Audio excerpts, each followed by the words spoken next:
இந்த சுகர்னால ஏற்பட்டிருக்கிற பாதிப்புகள் நரம்பு தளர்ச்சி, கல்லீரல் பாதிப்பு, சிறுநீரக பிரச்சனைகள் இருந்துச்சுன்னா சரியாயிடும். அது மட்டும் இல்லாம சுகர் வந்தவங்களுக்கு நிறைய பேருக்கு பார்த்தோம்னா ஆண்மை சக்தி குறையும். நரம்புகள் தளர்வாகி போய் பாருங்க, எனக்கு சுகர் வந்துச்சு சார், என் மனைவியை திருப்திப்படுத்த முடியல சார், அதனால எனக்கு ஏதாவது மருந்து கொடுக்க சார்பாங்க. அவங்களுக்கு ஆண்மை சக்தி கட்டாயமாக குறையும். அதையும் நிவர்த்தி செய்வதற்கு இந்த மருந்து நாங்க சப்போர்ட் பண்ணி கொடுக்குறோம். எங்களுடைய மருந்து சாப்பிடுறதுனால அந்த ஆன்ம சக்தி கூட நிவர்த்தி செய்யப்படும். நல்ல அணுக்கள் அதிகமாகும். அது ஆணாக இருந்தாலும் சரி, பெண்ணாக இருந்தாலும் சரி. வாங்க விஐபி சேனலுக்கு உங்களை அன்போட வரவேற்கிறோம். இன்னைக்கு நம்ம மீண்டும் சென்னை வடபழனியை சேர்ந்த ஜேபி சித்த வைத்தியசாலையின் மருத்துவர் டாக்டர் குழந்தைவேலு அவரை சந்திக்க வந்திருக்கோம். இன்னைக்கு நம்ம சக்கரை வியாதியை பத்தி, ஒரு காலத்துல பெரிய பணக்காரர்களுக்கும் அல்லது வேற எங்கேயோ தான் நம்ம சக்கரை வியாதின்னு கேள்விப்படுவோம். இன்னைக்கு அப்படி இல்லை. யாரை பார்த்தாலும் எங்க பார்த்தாலும் சக்கரை வியாதின்னு சொல்றாங்க. அதுக்கு என்ன காரணம்னு நம்ம டாக்டரை கேட்டு தெரிஞ்சுக்கலாம். வாங்க வீடியோக்குள்ள போலாம். வியாதிங்கிறது பாத்தீங்கன்னா நிறைய பேருக்கு இருக்கு. அப்படி வரத்துக்கு என்ன சார் காரணம்? வணக்கத்துக்குரிய மக்களே, இப்ப நீங்க கேட்ட சக்கரை வியாதி பெரும்பாலான மக்களுக்கு, அதாவது ஆராய்ச்சியில 100 பேருக்கு 70% வந்து சுகர் இருக்கிறதாக பெரும்பாலும் கணக்கு எடுத்துட்டாங்க. இது ஆதாரபூர்வமான ஒரு விஷயம். இந்த அளவுக்கு சர்க்கரையுடைய அளவு ஒரு மனிதனுக்கு அதனால பல வியாதிகள் உடம்பையே கெடுக்கக்கூடிய அந்த சக்கரை வியாதி வருவதற்கான காரணம் என்னன்னு நீங்க என்ன கேக்குறீங்க. அதானே? ஆமா சார். இப்ப நம்ம பாருங்க, இந்த இயற்கையான மூலிகையில உட்கார்ந்துருக்கோம். இந்த மூலிகையினுடைய காற்று நமக்கு படும்போது இப்ப நமக்கு சக்கரை வந்தா கூட அந்த சக்கரையுடைய அளவு குறைஞ்சு போயிடும். இதை நம்ம இப்ப பெறுறோமா? அன்னைக்கு இருக்கிறவங்க உடல் உழைப்பு இல்ல, நிலச்சுவார்ந்த பெரிய பெரிய பணக்காரங்களுக்கு அவங்க உழைக்க மாட்டாங்க, அவங்களுக்கு தான் சுகர் வரும். ஆனா ஏழையா இருக்கிறவங்களுக்கு 24 மணி நேரமும் குறிப்பிட்ட டயத்துல உழைச்சு கஷ்டப்பட்டு சாப்பிடுவாங்க, எந்த நோய் வராது. இன்றைய கால சூழ்நிலைக்கு பாத்தீங்கன்னா உணவு முறை ஒரு மெயின் காரணமாயிடுது. சாப்பாட்டு முறை, அன்றாட அவங்க செய்யக்கூடிய வேலையினுடைய டென்ஷன், ஸ்ட்ரெஸ், அதுவும் ஒரு காரணமாயிடுது. அதை தாண்டி அதுக்கப்புறம் உடல் உழைப்பு முன்னாடி மாதிரி எல்லாம் இயற்கையின் சூழல் இல்லாம எப்போ பார்த்தாலும் வறண்ட பிரதேசம், டெம்பரேச்சர் அதிகமா உள்ள இடத்துல, ஃபியூயல் அதாவது நிறைய அசுத்தம் உள்ள இடத்துல அங்க போய் சுவாசிக்கிறதுனால அதன் மூலமாக உங்களுக்கு பெரும்பாலும் அந்த சர்க்கரையை சேர்த்து வச்சு அதை வெளியிடக்கூடிய கணையம் சொல்றோம். அதுக்கு பேரு நம்ம உடம்புல அதுக்கு பேரு கணையம். இங்கிலீஷ்ல பேங்க்ரியாஸ்னு சொல்லுவாங்க. அந்த கணையமானது தான் செய்ய வேண்டிய வேலையை சரியாக செய்வதில்லை. அதுக்கு காரணம் நான் மேற்சொன்ன இந்த பழக்க வழக்கங்கள் தான் மெயின் காரணம்.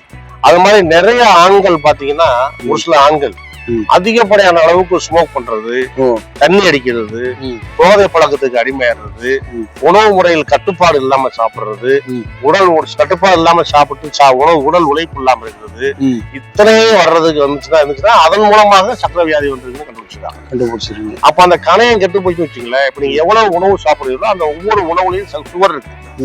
அந்த சுகரை சேமிக்கக்கூடிய பொருளுக்கு பேரு கணையம் தமிழ்ல சொல்லுவோம். அந்த கணையமானது தான் செய்ய வேண்டிய வேலையை செய்யல அப்படின்னு வச்சுங்க, சேமிச்சு வச்சிருந்து ரத்தத்துக்கு எவ்வளவு சுகர் அனுப்பணுமோ அவ்வளவு அனுப்பணும். அதை அனுப்பாம அதை கெட்டு போச்சு அப்படின்னா நம்ம எவ்வளவு சாப்பிடுறோமோ அந்த சாப்பாட்டுல உள்ள சுகருடைய அளவு நேரடியா ரத்தத்துல கலந்துருக்கு. அப்போ சுகருடைய அளவுக்கு அதிகமாக எவ்வளவு சாப்பிடுறீங்களோ அதுல இருக்கிற சக்கரையுடைய அளவு எவ்வளவு இருக்கு. அது நீங்க கோதுமை இருக்கலாம், ரைஸா இருக்கலாம், எதுவும் இருக்கலாம். ஆனா இன்னைக்கு இருக்கிற சூழ்நிலையில பாத்தீங்கன்னா நிறைய பேருடைய அட்வைஸ், நீங்க அரிசி உணவு சாப்பிடாதீங்க அப்படிங்கிறாங்க. மரிச்சம்பா அரிசியை சாப்பிட்டீங்க அப்படின்னா அந்த காலத்துல மணிக்கணக்குல வேலை செஞ்சா கூட எந்த வியாதியும் வராதுன்னு அந்த காலத்துல சொல்லிருக்கான். சம்பா அரிசிங்கிறது என்ன? நம்ம நார்மல் அரிசியத்தான் அதாவது வேக வைக்காம பச்சரிசியா சாப்பிடறோம் இல்லையா, அதுக்குதான் சம்பா அரிசின்னு சொல்றது. அதை நீங்க தொடர்ந்து சாப்பிடுவதனால உங்களுக்கு உடம்புல சர்க்கரையே சேராதுங்கிறான். அந்த அளவுக்கு அந்த காலத்துல அதை சாப்பிட்டு இருக்கான். அந்த உணவு அரிசி உணவு சாப்பிடறதுனால சர்க்கரை வர்றதுக்கான வாய்ப்பு மிக குறைவு. நான் சொல்வேன், என்னோட சித்த மருத்துவத்துல நான் கண்ட 30 ஆண்டு கால அனுபவத்துல வச்சு நான் சொல்றேன். என்னுடைய சித்தர்களும் அதைத்தான் சொல்லியிருக்காங்க. அதனால இதன் காரணமாகத்தான் அதிகமாகும், இதன் காரணமாகத்தான் அதிகமாகும். மெயினா இன்றைய கால சூழ்நிலைக்கு உணவு முறையும் ஒரு காரணம். அதை தாண்டி அவனுடைய மன அழுத்தங்கள், ஸ்ட்ரெஸ், எப்ப பார்த்தாலும் டென்ஷன், எதை தொட்டாலும் டென்ஷன். சரி, டென்ஷனுக்கு என்னடா தீர்வு கேட்டா தண்ணி அடிக்கிறது, ஸ்மோக் பண்றது, போதை பழத்தை கத்துக்கிறது, சின்ன வயசுல இருந்து பெரிய வயசு வரைக்கும் ஃபாஸ்ட் ஃபுட்ல சாப்பிடுறது, இந்த உணவுக்கு தேவையில்லாத கூல் ட்ரிங்க்ஸ் எல்லாம் கண்டதெல்லாம் அதுக்குன்னு ஒரு பிராண்ட் இருந்துச்சுன்னா அதை மட்டும் வாங்கி சாப்பிட்டீங்கன்னா நல்லா ஒரு ஆப்பிள் எடுத்து சாப்பிடுங்க, அது பிரச்சனை இருக்காது. ஆனா ஆப்பிள் ஜூஸ்ங்கிற பேர்ல பல கம்பெனிகள் வருது, அது தரம் இல்லாம வருது, அதெல்லாம் சாப்பிடறதுனாலதான் உங்களுக்கு அந்த கணையமானது கெட்டு போகுது. இப்படி கெட்டு போறதுனால சர்க்கரை வியாதி வந்துருது. சரி, சர்க்கரை வியாதி வந்துருச்சு. அதுக்கு நீங்க உங்க சித்த மருத்துவத்துல எந்த வகையான ட்ரீட்மெண்ட் கொடுக்குறீங்க? அற்புதமான மருத்துவம். சக்கரை வியாதி வந்துருச்சுன்னா மிக அற்புதமான ஆரம்ப நிலை மருத்துவ விதம் இருந்துச்சுன்னா நாங்க எளிமையான முறையில சொல்றோம். நீங்க சாதாரண வாரத்துல 2 நாள் 3 நாள் கருவேப்பிலை இருக்கீங்களா, ஒரு 5 இலையை எடுத்து டெய்லி சாப்பிடுவாங்க. வாரத்துல 3 நாள் சாப்பிடுவாங்க. இல்ல கொத்தமல்லிங்க வெந்தயமும் சேர்த்து கஷாயம் வச்சு சாப்பிடுவாங்க. இது ஆரம்ப நிலையில உள்ளவங்களுக்கு உணவு முறைய கொஞ்சம் கட்டுப்பாடா வச்சுக்கோங்க. சில உணவுகள் நீங்கள் பூமிக்கு கீழே உள்ள உணவுகளை கிழங்கு வகையில நீங்க அதிகமா சேர்த்துக்காதீங்க, அவாய்ட் பண்ணுங்க. அதிகமா சேர்த்துக்காதீங்க, முழுமையாக நீங்க எதையுமே அவாய்ட் பண்ணக்கூடாது. அதிகமா சேர்த்துக்காதீங்க. வெறும் உருளைக்கிழங்கா பொரியல வச்சு சாப்பிடாதீங்க. அது தொடர்ந்து சாப்பிடாதீங்க. அதுல சுகருடைய கண்டென்ட் அதிகமா இருக்கறதுனால உங்களுக்கு அதிகமாகலாம். அதனால நீங்க சுகரை கண்ட்ரோல் பண்றதுக்கு உணவு முறையை ஃபாலோ பண்ணுங்க. முடியலையா, சித்த மருத்துவத்துல மிகவும் அற்புதமான மருந்துகள் இருக்குது. நல்ல காம்பினேஷன்ல அழகா அந்த சுகர் வந்தவங்களுக்கு பெரும்பாலான பேருக்கு பாருங்க, நீங்கன்னா சுகர் வந்தவங்களுக்கு ஹார்ட்டை போய் நிறைய பாதிச்சிடும். அப்ப அந்த ஹார்ட்டையும் பாதிக்காத அளவுக்கு மிகவும் அற்புதமான காம்பினேஷன்ல ஒரு 6-7 வகையான மூலிகை காம்பினேஷன்ல மிக அற்புதமான நிறைய மருந்துகள் இருக்கு சித்த மருத்துவத்துல இருக்கு. ஆமா, அது நீங்க சாப்பிட்டீங்கனாலே உங்களுக்கு சுகரையும் கண்ட்ரோல் படுத்தும், சுகர்னால வந்த பாதிப்பையும் சரி செய்யும், அதனால ஏற்பட்டிருக்க பின் விளைவுகள் ஏதாவது இருந்தாலும் சரி செய்யும். சுகர் மீண்டும் உங்களுக்கு உடனடியே அதிகமாகாத அளவுக்கு ஓரளவு பேலன்ஸ். இப்ப தொடர்ந்து எவ்வளவு நாள் சார் உங்க மருந்து சாப்பிடணும்? இப்ப நீங்க கேக்குறது தொடர்ந்து எவ்வளவு நாள்னா, நீங்க சித்த மருத்துவத்தை கொடுத்தீங்கன்னா முழுமையாவே 3 மாசத்துலயே 4 மாசத்துலயே குணமாயிருமாங்கிற கேள்வி மாதிரி கேக்குறீங்க. இல்ல கேக்குறேன், எவ்வளவு நாள் சாப்பிடணும், எவ்வளவு நாள் சாப்பிட்டா அந்த வைத்தியம் உங்களுக்கு சரிப்படும்? நீங்க ஒரு 200 இருக்கு வச்சுங்களேன், ஒரு கணக்கு வச்சுங்களேன், சுகர் இருக்கு. இப்ப நம்ம எங்களுடைய மருத்துவம் எல்லாம் ஒரு 2 மாசம் 3 மாசம் சாப்பிட்டாங்கன்னா ஒரு நார்மல் நிலைக்கு 140 சாப்பிட்டதுக்கு அப்புறம் சாப்பிடறதுக்கு முன்னாடி ஒரு 80-90 அந்த ரேஞ்சு வந்துடும். இப்ப நீங்க ஒரு சூழ்நிலையில அவங்களுடைய பொருளாதார சூழ்நிலையில அந்த மருந்து ஒரு 4 மாசம் விட்டா கூட டக்குனு ரைஸ் ஆகாது. அந்த உணவு முறை கண்ட்ரோல்லே கொண்டு போனீங்க அப்படின்னா மிக அற்புதமா வேலை செய்யும்.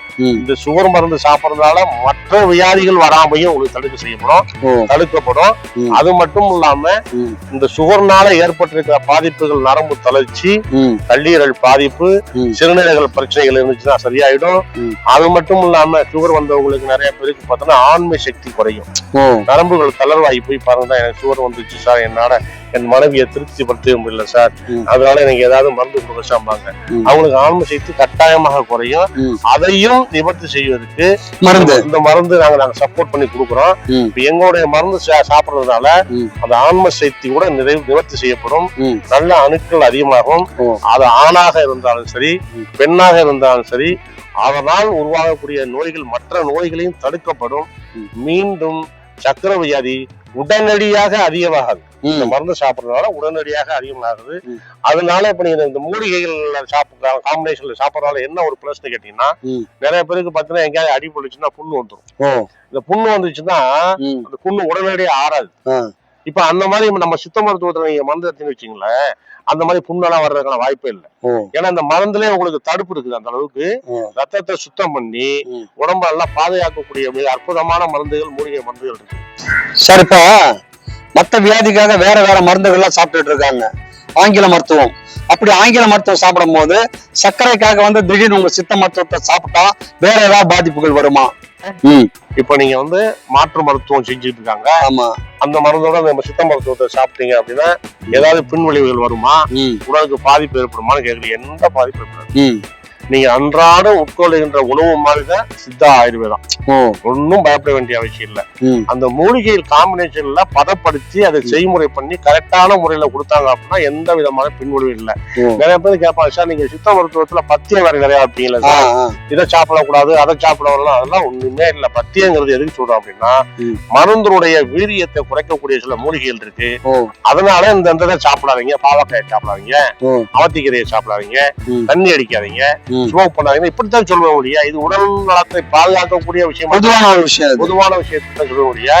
அது சும்மா சித்த மருத்துவம் ஆயுர்வேத மருத்துவம் சாப்பிட்டோம்னா உடனே பத்தியம் நிறைய சொல்லுவாங்க, அதுக்கு நிறைய பயங்க, உங்களுக்கு அதை கெடுத்துரும் இதை கெடுத்துரும், அதெல்லாம் தப்பான ஒரு விஷயம்.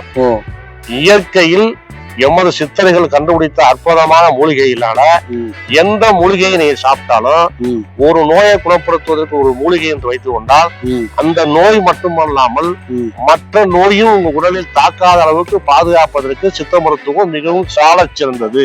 இதுதான் என் சித்தர்கள் சொல்லியிருக்காங்க. அந்த மூலிகையின்படிதான் நாங்க எங்களுடைய மருந்து வைத்தியசாலை சிகிச்சை பண்ணிட்டு இருக்கோம். அதனால சக்கரை வியாதி வந்துருச்சு, இதுக்கு தீர்வு என்ன அப்படின்லாம் நீங்க யோசிக்க வேண்டிய அவசியம் இல்லை. ரொம்ப எளிமையான முறையில சார் நீங்க அங்க அலோபதிக்கு போனோம்னா வேற மருத்துவத்துக்கு போனோம்னா டெய்லி இத்தனை மணி நேரம் அத்தனை மணி நேரம் வாக்கிங் எல்லாம் போச்சு விடுறாங்களே அப்படிலாம் சொல்லுவாங்க இல்லையா, அது உண்மைதான்.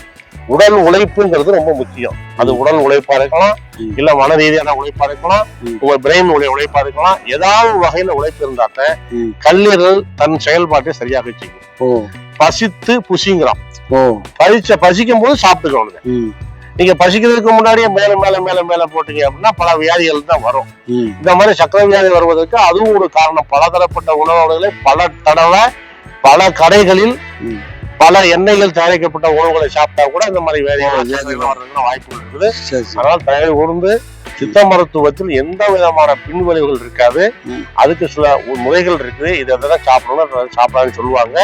அந்த மாதிரி நீங்க ஃபாலோ பண்ணீங்க அப்படின்னா மிகவும் அற்புதமான முகப்பொலிவுடன் இருப்பதற்கு சித்த மருத்துவம் மிகவும் சால சிறந்தது. சார் இப்ப நமக்கு சுகர் நமக்கு வந்துருச்சு அப்படின்ற தெரியறதுக்கு என்ன மாதிரியான அறிகுறிகள் நமக்கு தெரிய ஆரம்பிக்கும் சார்? அதாவது கேட்டீங்கன்னா சார், சர்க்கரை இல்லாம நார்மலா இருக்கான்னு வச்சுங்களேன். சரி, இப்ப பெரும்பாலும் உடம்புகளுக்கு உடல் அசதி, செய்யற வேலை இதெல்லாம் காரணம் காட்டி உடம்பு அசதி ஏற்படும். டயர்ட்னஸ் ஏற்படும். உடனே அதனால அது அதுக்கெல்லாம் பயப்பட வேண்டிய அவசியம் இல்லை. ஆனா சுகர் பேஷண்ட்டுக்கு பெரும்பாலும் நார்மலா நீங்க நீர் யூரின் போறீங்கன்னு வச்சுங்களேன், இப்போ ஒரு நாளைக்கு 2-3 ட்ரிப் போறீங்கன்னு வச்சுங்களேன், ஒரு 5 ட்ரிப் அதிகமா போகுது.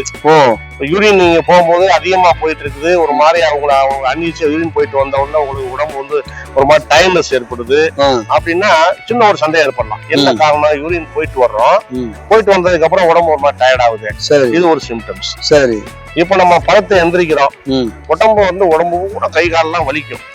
கை காலெல்லாம் வலிச்சு நீங்க பாத்தீங்கன்னா கை காலெல்லாம் அப்படியே புடிச்சு ரத்த ஓட்டங்கள் சீராம இல்லாம அங்கங்க புடிச்சுக்கும். அப்படி எல்லாம் புடிச்சிருச்சுன்னா இதெல்லாம் ஒரு காரணமா வச்சுக்கலாம். அதுக்கு அப்புறம் நாவறட்சி அதிகமா இருக்கணும். எப்ப பார்த்தாலும் தண்ணி குடிச்சுக்கிட்டே இருக்கணும், தண்ணிய குடிச்சுக்கிட்டே இருக்கணும் போல அப்படிங்கிற ஒரு நாவறட்சி ஏற்படும், அதிகமா இருக்கணும். அது மட்டும் இல்லாம இப்ப இந்த மாதிரி குடும்பஸ்தரான இருக்கான்னு வச்சுங்களேன், அவங்களுக்கு அந்த சக்திகள் வீரிய சக்தி எல்லாம் ரொம்ப குறைஞ்சு போயிடும். ரொம்ப அவங்களுக்கு அந்த நாட்டம் இருக்காது, அந்த நாட்டம் இல்லாம இருக்கும். இந்த மாதிரி காரணங்கள் எல்லாம் இருக்கு இல்லைங்களா, இதெல்லாம் வச்சு நம்ம சிம்டம்ஸ் வச்சுதான் நம்ம என்ன பண்றோம், இப்போ உள்ள நவீன முறையில நம்ம ரத்தத்துலயும் எவ்வளவு இருக்குது, யூரின்லயும் எவ்வளவு இருக்குது, சுகரை போய் செக் பண்ண பாக்குறோம். அது போய் பார்த்த உடனே அவங்களுக்கு டெஸ்ட் தெரிஞ்சு போறோம், உங்களுக்கு சுகர் லெவல் அதிகமா இருக்கு. இப்ப நாங்க என்ன பண்றோம், எங்களுக்கு நீங்க எப்படி சார் கண்டுபிடிப்பீங்க, நீங்க அதெல்லாம் இல்லாம நீங்க எப்படி எங்களுடைய நாடி பரிசோதனை வாதத்தினுடைய அளவு, பித்தத்தினுடைய அளவு, சிறுத்தும்பத்தினுடைய அளவு, எது எந்த நாடியினுடைய அளவு வேரியேஷன் இருக்கோ அதை பொறுத்து இவங்களுக்கு சக்கரை வியாதி இருக்குது என்பதை கண்டுபிடிப்பதற்கு அந்த அனுபவத்தை எங்களை போன்ற சித்த மருத்துவர்கள் பெற்றிருக்காங்க. அதனால நாடி பரிசோதனை மூலமாகவும் இவங்களுக்கு சுகர் இருக்கா இல்லையா, இந்த சுகர்னால வேற என்னென்ன பிரச்சனை எல்லாரும் உடம்புல இருக்குங்கிறத கண்டுபிடிக்கிறதுக்கு மிக அற்புதமா அதுக்கு நாங்க பயிற்சி பெற்றிருக்கோம். அந்த அனுபவம் எங்களுக்கு இருக்குது. அதனால சுகர் வந்துருச்சுன்னு நீங்க பயப்பட வேண்டிய அவசியம் இல்லை. நிறைய உடல் அசதிகள் ஏற்படும், முன்னாடி மாதிரி இருக்காது. சில பேருக்கு உடம்பு மெலிவாகும், எப்பவும் இல்லாம உடம்பு முன்னாடி இருந்து வெயிட் இருக்காது. சில பேருக்கு பாத்தீங்கன்னா சுகரே இருக்கு, உடம்பே வெயிட் அப்படியே குறையாது, ஆனா உடம்பு அசதியா இருக்கும், எந்த வேலையும் திறம்பட செய்ய முடியாது. இந்த மாதிரி எல்லாம் நிறைய உடல் அசதிகள் ஏற்பட்டுச்சுனாலே நீங்க பாக்கலாம். அது Test பண்ணிக்கிறது அது நல்லது. மட்டும் இல்லாம செரிமான பிரச்சனைகள் ஏற்படலாம், உடல்ல செரிமான பிரச்சனை ஏற்படலாம், கல்லீரல்ல பிரச்சனை இருக்கலாம், யூரினரி இன்ஃபெக்ஷன் வரலாம். இப்ப நீங்க ஒரு பேஷண்ட்டுக்கு பார்த்தீங்கன்னா சுகருடைய அளவு உங்களை அறியாம அதிகமாயிடுச்சு, ஒரு 200 300 வச்சுங்களேன், அவங்கள யூரினரி இன்ஃபெக்ஷன் வந்துடும். என்ன இன்ஃபெக்ஷன் வந்துன்னா யூரின் போட முடியல. அந்த யூரின் போற இடத்துல பாத்தீங்கன்னா வெள்ளை திருட்டு மாதிரி வெள்ளை திருட்டு மாதிரி திரளும். அது மட்டும் அந்த யூரின் போற இடத்துல வெடிக்க ஆரம்பிக்கும், வெடிச்சு யூரின் போகும்போது எரிய ஆரம்பிக்கும். இதெல்லாம் வந்து சிம்டம்ஸ். இதெல்லாம் அதிகப்படியான அளவுக்கு சுகர் வந்துச்சு அப்படின்னா அது வந்திருக்கு அப்படிங்கிற சிம்டம்ஸ் தெரிஞ்சுக்கிறதுக்கு இதெல்லாம் ஒரு அறிகுறி. அதனால சுகர் வந்துருச்சுன்னா யாரும் நீங்க வந்து இப்போ வந்து போட்டு குழப்பிக்கிட்டு மனசை குழப்பிக்கிட்டு மனக்குழப்பத்தை ஏற்படுத்தி சுகருடைய அளவை அதிகப்படுத்தாம அதன் மூலமா மற்ற வியாதிகளை உருவாக்காம நீங்க பாதுகாப்பதற்கு என்னையா பண்றது அப்படின்னு கேட்டா எங்க சித்த மருத்துவத்துக்கு வாங்க, நல்ல சித்த மருத்துவர்களை பாருங்க, அதன் மூலமாக மருத்துவம் இருங்க. அளவோடு இருப்பதற்கு அற்புதமான மருத்துவம் எங்களுக்கு சித்த மருத்துவம். சார் சக்கரை வியாதி பெரும்பாலும் வந்துருச்சு அப்படின்னா அளவு அதிகமாகி போச்சா நிறைய பேர் என்ன பண்றாங்க, சர்க்கரையை சேர்க்க மாட்டாங்க. ஆனா சர்க்கரைக்கு ஒரு சத்து இருக்கு. அது நீங்க பெரும்பாலும் பாத்தீங்கன்னா இந்த வெள்ளை சர்க்கரையை அவாய்ட் பண்ணிட்டு நாட்டு சர்க்கரை சேர்க்கலாம். நாட்டு சர்க்கரை சுத்தமான நாட்டு சர்க்கரை ஆர்கானிக்ல நீங்க வந்து கிடைக்குது இல்லையா, அந்த சர்க்கரையை நீங்க பயன்படுத்துனீங்க அப்படின்னா உணவு நல்லது. சர்க்கரை வந்து ஒரு அளவு நீங்க வந்து சேர்த்துக்கிறது உணவுல நல்லது. இது சர்க்கரை மட்டும் இல்ல, உணவு முறையில நான் ரைஸ் எல்லாம் நிறைய சாப்பிட மாட்டேன் சார், சப்பாத்தி தான் நிறைய சாப்பிடுவேன், தோசை தான் நிறைய சாப்பிடுவீங்க. நீங்க பாத்தீங்கன்னா சப்பாத்தில இருக்கிற கண்டென்ட் அந்த டென்சிட்டியை விட தோசையில கம்மி. அப்ப சப்பாத்தி அதிகமா சாப்பிட்டீங்கன்னு வச்சீங்களா, சப்பாத்தில சுகர் அதிகமாகும், தோசையில கம்மியா இருக்கும். நிறைய பேர் சப்பாத்தி தான் சார் சாப்பிடுறாங்க. ஆமா சார், அது நிறைய பேர் சப்பாத்தின்னு சொல்லி பழகி போச்சு சார். நீங்க பாருங்க அளவெடுத்துங்க, ஒரு தோசையுடைய டென்சிட்டியும் ஒரு சப்பாத்தியோடைய டென்சிட்டியும் அடர்த்தியும் பாருங்க அதிகமா இருக்கும். சப்பாத்திக்கு அதிகமா இருக்கும். அது நீங்க சப்பாத்தி சாப்பிட்டீங்கன்னா நல்லா உடல் உழைப்பு வேலை செய்யறவங்க நல்லா பண்றவங்க அப்படின்னா நீங்க வந்து சப்பாத்தி டால் சாப்பிட்டு நல்லா நிறைய வேலை செய்யறீங்கன்னா அது ஓகே. இப்ப நீங்க பெரும்பாலும் நீங்க சக்கரை வந்துச்சு அப்படின்னா உடற்பயிற்சி ரொம்ப முக்கியமானது சார். அது யோகாவா இருக்கட்டும், இல்ல நடைப்பயிற்சியா இருக்கட்டும், சிம்பிள் எக்ஸசைஸா இருக்கட்டும், நீங்க வந்து டெய்லி பண்ணிக்கிட்டு ஆவரேஜா ஒரு நாளைக்கு ஒரு 1/2 மணி நேரமாவது நீங்க எந்தாவது ஒரு பயிற்சி செஞ்சுக்கிட்டு வாக்கிங் கூட போகலாம். அதான் வாக்கிங் போகலாம், இல்ல நீங்க வீட்லயே கூட யோகா பண்ணலாம், வேற பயிற்சியை செஞ்சுக்கலாம். அப்படி நீங்க பிளெக்சிபிளா உடம்ப வச்சுக்கிட்டீங்க அப்படின்னா சுகர் அதிகமாகாது. அதுக்கேற்ற மாதிரி சில மருந்துகள் சித்த மருத்துவத்தில் நீங்க எடுத்துக்கிட்டீங்க அப்படின்னா இந்த சுகரால நீங்க அதிகமாக ஃபீல் பண்ண வேண்டிய அவசியமே இல்லை. மன உறுத்தல் அதனால பெருசா வர வேண்டிய பயப்படவே வேண்டாம். சித்த மருத்துவத்தில் அதற்கான தீர்வு இருக்கு. டாக்டர் இவ்வளவு நேரம் சக்கரை வியாதியை பத்தி அதுக்கு தீர்வை பத்தி மிக அழகாகவும் மிக தெளிவாகவும் எடுத்து சொன்னாங்க. உங்களால் குடியை மறக்க முடியவில்லையா? குடியினால் உடல் ஆரோக்கியம் இல்லையா? குடி, போதை, புகையை மறக்க குடிப்பவருக்கு தெரியாமலும் கொடுக்கலாம். இம்மருந்தை சாப்பிட்ட பின் மீண்டும் குடிக்கும் எண்ணம் வராது. முடி உதிர்வதை தடுத்து கூந்தல் கருமையுடன் வளர கூந்தல் தைலம், ஆண்மை குறைவு, நரம்பு பலகீனம், துரித கலிதம், மூட்டு வலி, கை கால் குடைச்சல், கர்ப்பப்பை கோளாறு, மலட்டுத்தன்மை, குழந்தை பாக்கியம், உடல் பருமன், புற்றுநோய், மூலம், குடல் புண், ஆஸ்துமா, சர்க்கரை வியாதி, எல்லாவித தோல் நோய்கள், சோரியாசிஸ் போன்ற நாட்பட்ட நோய்களுக்கும் கடும் பத்தியம், பக்க விளைவு இல்லாத சிறந்த சிகிச்சை அளித்து பூரண குணமாக்கப்படும். உடனே அணுகவும். மருத்துவர் என் குழந்தைவேலு, ஜேபி சித்த வைத்தியசாலை, நம்பர் 1 கன்னியப்பா தெரு, TSL complex, hotel Ambika Empire பின்புறம், 100 அடி road, Vadapalani, Chennai 26. Phone number 04423621955. Cell number 9440666432.